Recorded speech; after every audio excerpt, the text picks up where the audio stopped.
श्री कृष्ण कन्हैया लाल की जय। श्री निजानंद स्वामी की जय। श्री प्राणनाथ प्यारे की जय।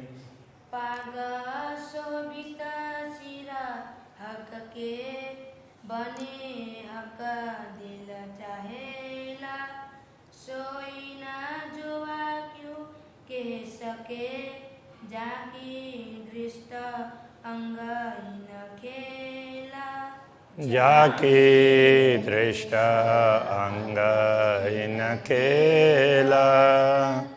श्री कृष्ण कन्हैया लाल की। अक्षरातीत पूर्ण ब्रह्म परमात्मा के पाक का वर्णन हो रहा है। तो उसके लिए कह रहे हैं दुग्धवी शोभा तो कहूँ जो पगड़ी शोभा है, और पाग में जो दुग्धुगी की शोभा है ना, उसको हम अलग प्रकार से वर्णन कर सकते हैं, किंतु वो पाक की और उसकी अलग अलग शोभा हो तो वर्णन करें ना। वो तो पाक की शोभा को ही बढ़ाने के लिए है, ये कहना चाह रहे हैं। जो त करे हक दिल चाही, कोई तरह बनी न ठौर। तो इनमें से जो प्रकाश निकलता है, जैसा राज्य चाहते हैं उस प्रकार का प्रकाश निकलता है।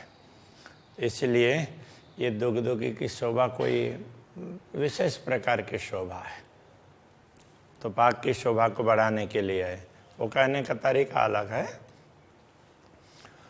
ये क्यों आवे जुगत जुआमिने, क्यों कहूँ ए है सलूक। तो ये कितनी युक्तिपूर्वक इसकी संरचना है, तो वो जिह्वा के द्वारा बताया नहीं जा सकता। और ये कितना सुंदर है ये भी नहीं बताया जा सकता है। जो ए तरह आवे रूह दिल में, तो तवई होवे टूक टूक। ये किस प्रकार से इतने सुंदर है, तो ये रीत ब्रह्मात्माओं के दिल में आ जाए, वो समझ जाएं, तो उसी समय उनका दिल है वो टुकड़े टुकड़े हो जाता। कहने का तात्पर्य उसके अंदर ये चुभ जाता, तो जब तक ना देखें तब तक उनको संतोष नहीं होता। इन पागई में है दुग्धुगी, बनी पागई में कलंगी। तो इसी पाग में ही दुग्धुगी है और कलंगी भी पाग में ही है। पाग की शोभा बढ़ाने के लिए है। ए जंग करे ज्योत ज्योत सो। अब पाग की ज्योति अलग प्रकार से है और दुग्धुगी की ज्योति अलग प्रकार से। दोनों की ज्योति एक दूसरे के साथ में द्वंद्व करते हैं। ये बनाए लह का दिल की, इनकी अलग अलग शोभा, इतनी सुंदर शोभा क्यों है, तो कहते हैं कि ये अक्षरातीत धामधनी ने दिल से इनको तैयार किया है। इसलिए कई जिनसें कई जुगतें कई तरह भांत सल की। ये इसमें कई साधन हैं, कई सामग्री भी है इसके अंदर जुड़ी हुई।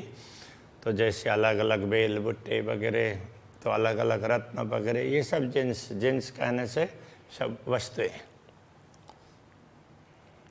और उनको अलग अलग तरीके से युक्तिपूर्वक उसके अंदर सजाया है।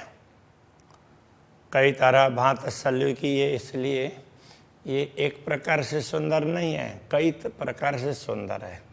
उसके एक बुट्टे को देखते हैं तो उसकी सुंदरता और प्रकार की दिखाई देती है। तो ऐसे तो कई प्रकार की सुंदरता हैं।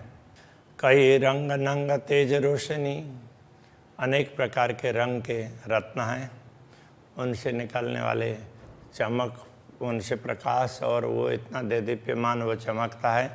नूर छायो अंबर जिमी जे, तो उस प्रकाश से पूरा परमधाम का आकाश और परमधाम की भूमि पूरा मानो छा जाता हो, इतना ज़्यादा प्रकाश है। चित चाहिए ठौर दुग्धुगी, सब बनी पाग पर तिन। जित चाहिए, जहाँ दुग्धुगी होनी चाहिए तो वहाँ पर दुग्धुगी है। ठौर कलंगी के कलंगी, जहाँ कलंगी होनी चाहिए वहाँ कलंगी है। सिपत न जो वहाँ पहुँचा था, इसलिए इस पाक की शोभा का वर्णन जिह्वा के द्वारा नहीं हो सकता। कई सुख सलूकी न पाग में, पाग को देखते हैं तो उसकी सुंदरता देखते ही रहें ऐसा होता है, उससे अपार सुख प्राप्त होते हैं। मैं तो कहूँ विदय का, मैं तो एक ही बात बता जा रहा हूँ, दिल चाही रूह देखत, ब्रह्मात्मा अपने दिल की चाहना के अनुसार देखती है, दर्शन करती है। किंतु ये क्या कहना चाह रहे हैं, एक क्षण में रूप अनेक, देखते जाएं तो क्षण क्षण में उसके रूप में नवीनता आती है। बस मैं तो ये आपको समझाना चाह रहा हूँ, ये बता रहे हैं। ना कछु खोली ना फेर बांधी, इन पागई में कई गुण। तो इस पाग में इतने गुण हैं कि इसको न तो उसको कभी खोलना पड़ता, उसको खोल करके फिर दोबारा बांधना पड़ता हो, ऐसा है नहीं। तो इस प्रकार के इसमें कई गुण हैं। पल पल में सुख दिल चाहे, नए नए देत रोहन। तो ये पाग एक एक पल में ब्रह्मात्माओं को उनकी चाहना के अनुसार सुख देने के लिए सक्षम है। अक्षराते धामधनी ने इसकी शोभा ब्रह्मात्माओं को आनंदित करने के लिए बनाई है, ये कहना चाह रहे हैं। या विध कई सुख देता है, या वस्त्र या आभूषण, इस प्रकार परमधाम के वस्त्र, श्री राज्य के वस्त्र हों या आभूषण, वो ब्रह्मात्माओं को अनेक प्रकार के सुख प्रदान करते हैं। सुख का स्वरूप श्रृंगार के, किन विध कहूँ मुख इन। अक्षरातीत धामधनी के श्रृंगार के स्वरूप की क्या बात कहूँ, उससे क्या ब्रह्मात्माओं को कितना सुख प्राप्त होता है, इस बात को इस मुँह से क्या बताऊँ। तिलक नासिका नेत्र की, केश लवन कान गाल। मुखमंडल की शोभा देखते हैं, तिलक, नासिका, नेत्र की शोभा, केश का लावण्य, कान गाल उनकी गुलाबीपन, तो इन सब का दर्शन करते हैं। मुख चौक देख नयन रूह के, पूरे मुखमंडल जिसमें पूरे मुखमंडल के जितने अंग बताए हैं उनको आत्मा की दृष्टि से देखने लग जाते हैं, तो रोम रोम छेदे ज्यों भाल। तो आत्मा को ऐसा लगता है कि उसका चिंतन करते हैं तो भी जब तक ना दिखे ना तब तक वो हृदय को, मानो हृदय को ही नहीं रोम रोम को भाले छेद रहे हैं। तो इस तरह से पीड़ा होती है। तो कब वो देखने मिले ये उत्कंठा बनी रहती है, तो उस समय वो पीड़ा भी होती है। तो विरह में ये होता है। विरह और विलास दोनों की सुख की बात बताई है, तो यहाँ पर थोड़ा सा विरह की भी बात बता रहे हैं। मुख सुंदरता क्यों कौन नूर जमाल सूरत। अक्षरातीत धामधनी की मुख की सुंदरता के बाद क्या कहें, ये तो अक्षरातीत धामधनी का स्वरूप है। ए बयान दुनि में क्यों करूं, ये जो आई अरस न्यामत। तो दुनिया में इसका वर्णन क्या करें, ये तो परमधाम की संपदा दुनिया में अवतरित हुई है। और ये बार बार चुभने की बात कर रहे हैं ना, तो इतनी चाहना रखने से, इतना प्रयत्न करने के बाद में उनको देखे हैं, इसके लिए तो प्रहलाद जी ने कितना तप किया होगा। तो सदगुरु को बोलते हैं कि मेरे अंदर क्या कमी है, आप वो बता दीजिए। तो उनको ये लगता है कि सदगुरु को दिखता है और मुझे क्यों नहीं दिखता है।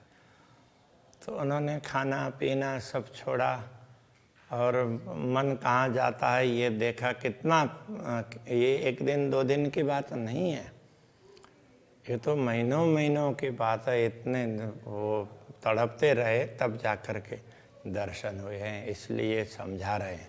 ऐसे सीधी सीधी साधारण बात नहीं है। ए मुख देख सुख पाइए, उपजता है अति प्यारा। अक्षरातीत धामधनी के मुखारविंद के दर्शन से बड़ा सुख प्राप्त होता है और अंदर से एक प्रेम प्रकट होता है। देख देख जो देखिए तो रूह पावे करार।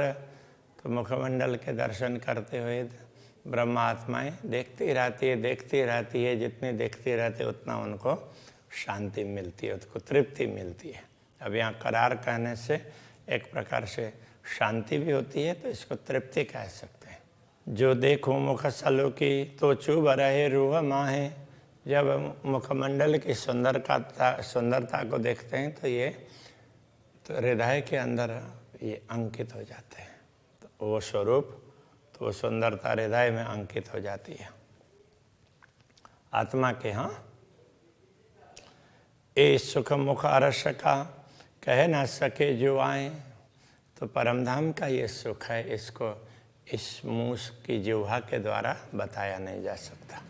गौर नीलवट रंग उज्ज्वल जाऊं बल बल मुखारविंद, तो श्री राज्य का मुखमंडल है, तो जैसे ललाट है गौर वर्ण का अति उज्ज्वल है, ऐसे मुखारविंद के प्रति बार बार समर्पित होने का मन होता है। ए रस रंग छवि देखिए काढ़त विरहा निकंद, ऐसी सुंदर छवि को रस टपकाने वाले जैसे देखते रहते हैं ना, तो उसमें से रस टपकता हो ऐसा लगता है, देखते ही रहें ऐसा लगता है।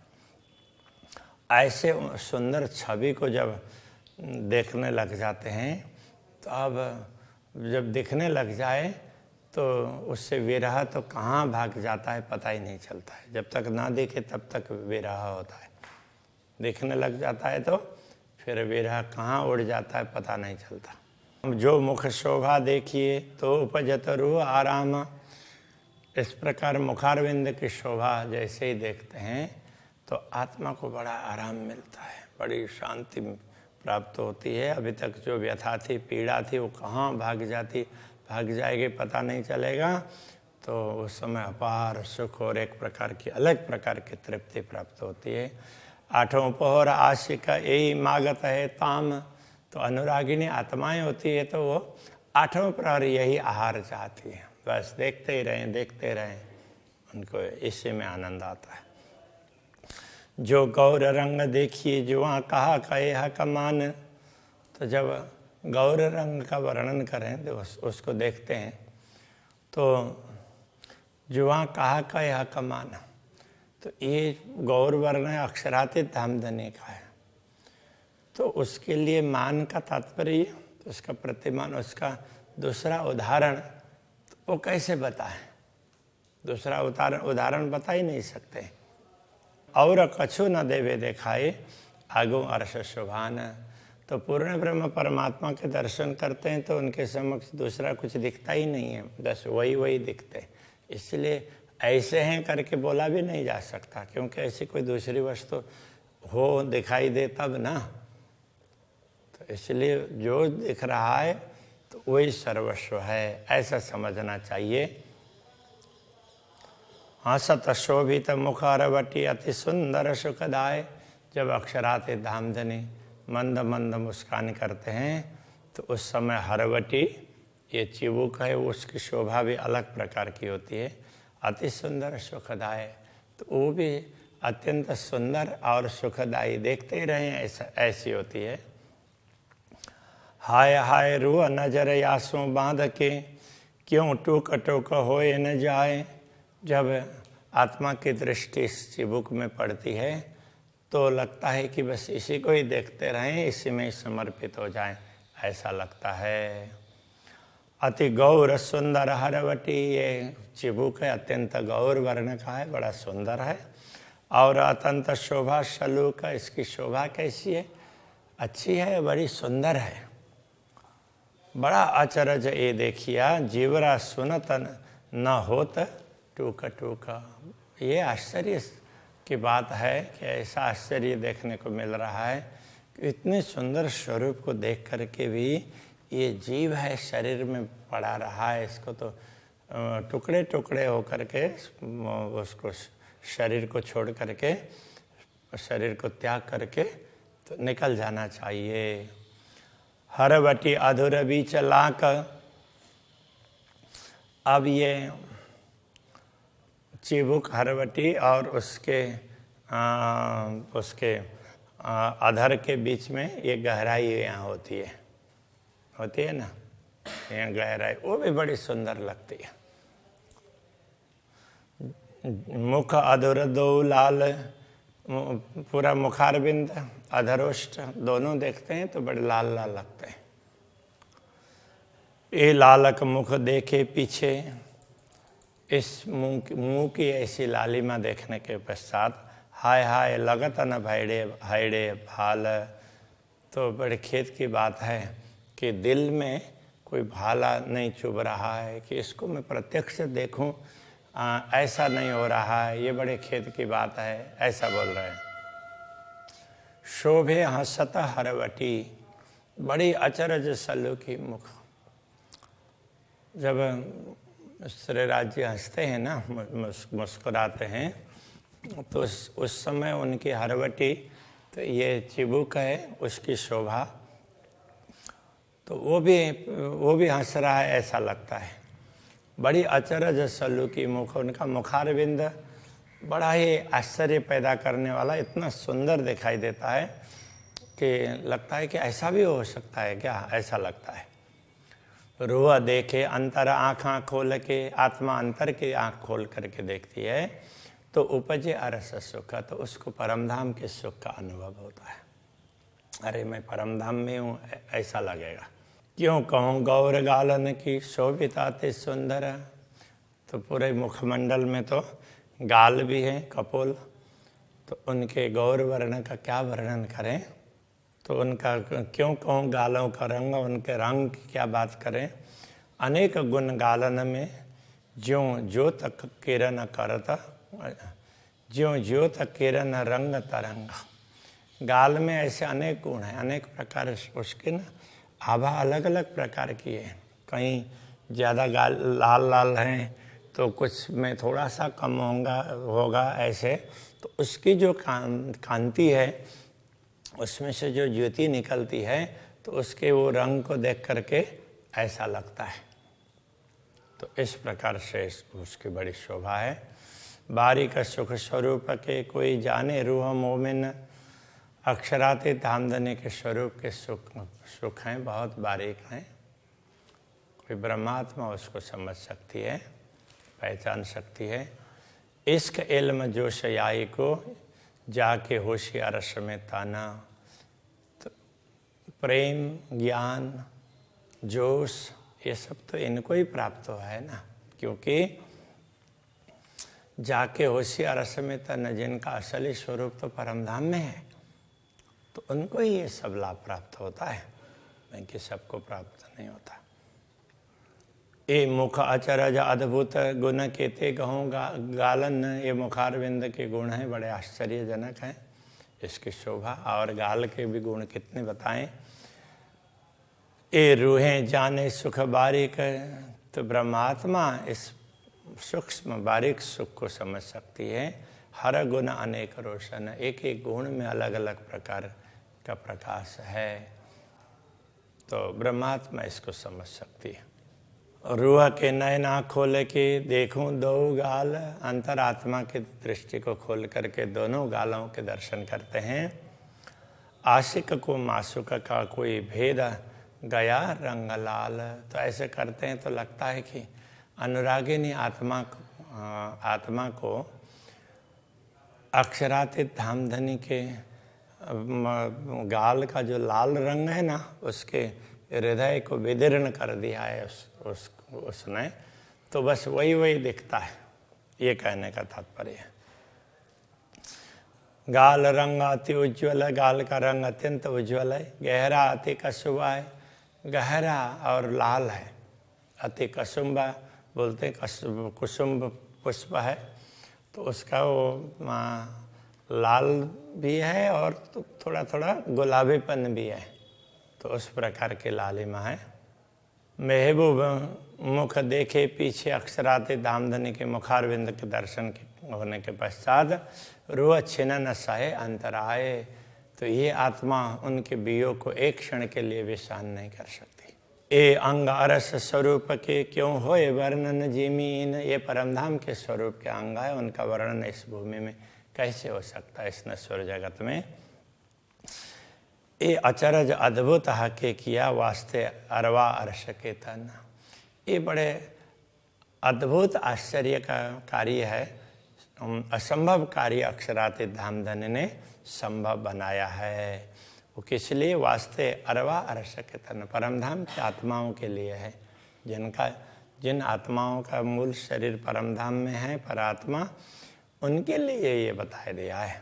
महामत हुकुम में कहता है, महामती हुकुम से कहते हैं, ये वर्णन किया नेक, ये थोड़ा सा वर्णन किया है मुखारविंद का, वैसे पूरा वर्णन तो बहुत होगा।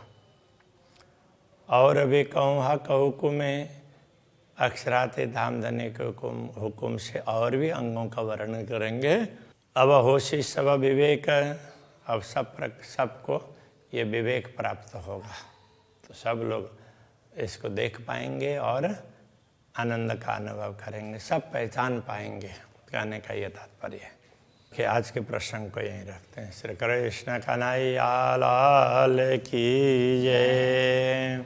अब होशी सब विवेक, अब होशी सब विवेक, महामत हुक्मे कहत है, महामत हुक्मे कहता है, हक वर्णन किया नेक, हक वर्णन किया नेक, और भी कहूँ हक हुक्मे, और भी कहूँ हक हुक्मे, अब होशी सब विवेक, अब होशी सब विवेक, अब होशी सब विवेक, अब